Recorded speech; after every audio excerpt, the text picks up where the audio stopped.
Hi, and welcome to a more research-oriented episode of the Save It for Parts channel. This video is something of a mini-documentary following one of my historic research projects on small Alaskan railways. If you've seen my prior videos, I have to warn you that this one doesn't have any homemade boats or crashing rockets. What it does have are some lesser-known bits of Alaska history, combined with some interesting historic photos and film footage. For the last few years, I've been collecting and documenting the history of small railroads in Alaska. You may have heard of the modern Alaska Railroad, and rail fans might know of the White Pass and Yukon, the Copper River Northwestern, and the Seward Peninsula Railroads.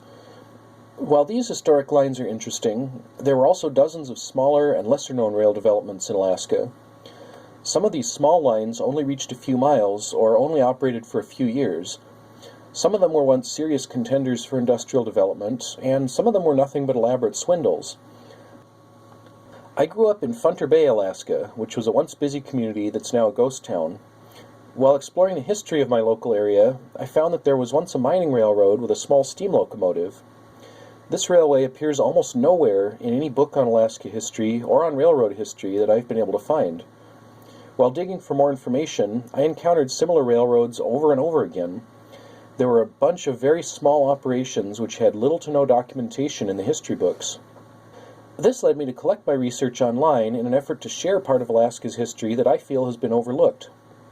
While this video is just a quick overview of the project, you can find all of this research on my website at www.saveitforparts.com. The late 19th and early 20th centuries brought a huge development rush to the territory known as Alaska. Everyone wanted a piece of the action and a part of the wealth that came from exploiting natural resources. Developers and investors were eager to get the most out of Alaska for the least effort possible, and this meant all sorts of industrial schemes, including railroads.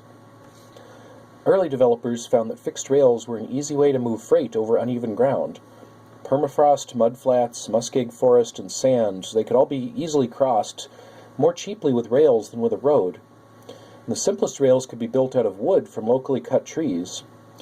Tiny railroads were sometimes called tramways, and those sprung up almost everywhere in the territory. And there seems to be no rigorous definition between a tramway and a railway, but in most cases, a tramway referred to small rail cars pushed by people or pulled by animals, and a railway usually had a steam engine or some other mechanical power. Even before the United States took possession of Alaska, there were at least 2 small tramways installed by Russian officials. These were wooden-tracked lines and used horses to haul blocks of ice to Sitka and Kodiak from nearby lakes. The first steam locomotive in Alaska is often credited to the White Pass and Yukon Railroad, which ran from Skagway to Whitehorse and was finished in 1898. However, I have found records of other steam locomotives operating a decade earlier at gold mines in Douglas. These tiny engines often resembled something from an amusement park ride. In the lower 48, they were often used for construction projects on temporary track due to their small size and light weight. The same qualities made them popular in Alaska, as the narrow track could turn tighter corners than a full-sized railroad and was cheaper to install. Cost savings came in other ways as well, including a great deal of second, third, and fourth-hand equipment.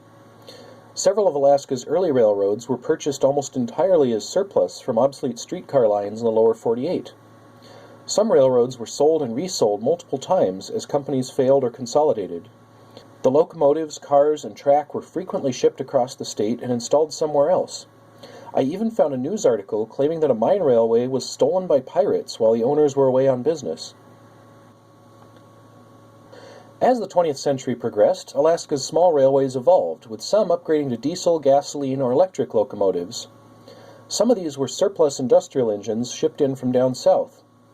Others were converted automobiles, tractors, or homemade contraptions dreamed up by backwoods engineers.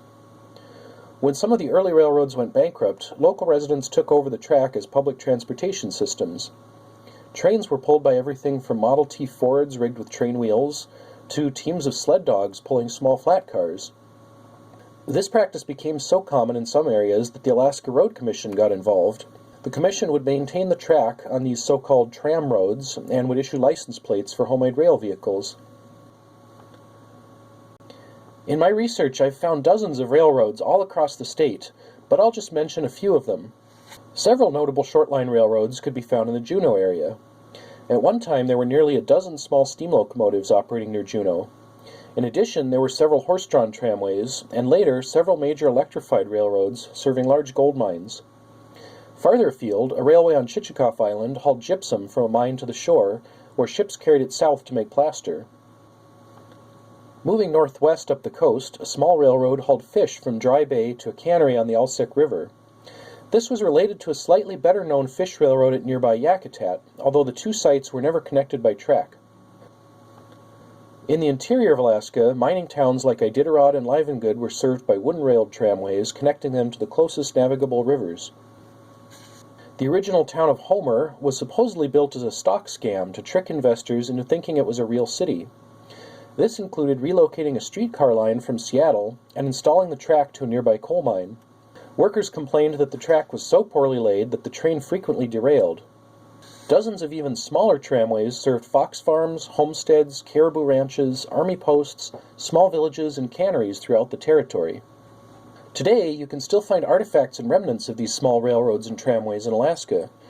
Early railroad grades sometimes form the basis of hiking trails and modern roads across the state. Abandoned locomotives and cars can be found at multiple locations around Alaska. Several locomotives have been found by collectors, and some have even been restored to operating condition. I was eventually able to track down the steam locomotive from my hometown of Funter Bay. It was located in a private collection and now belongs to a museum in Nevada.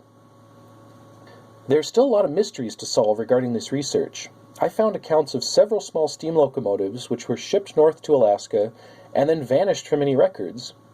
Some of these may have been lost in shipwrecks, like the first gypsum locomotive from Chichikov Island. Others were likely stripped for parts or salvaged for scrap metal. However, I suspect that a few are still rusting in the woods somewhere, waiting to be rediscovered.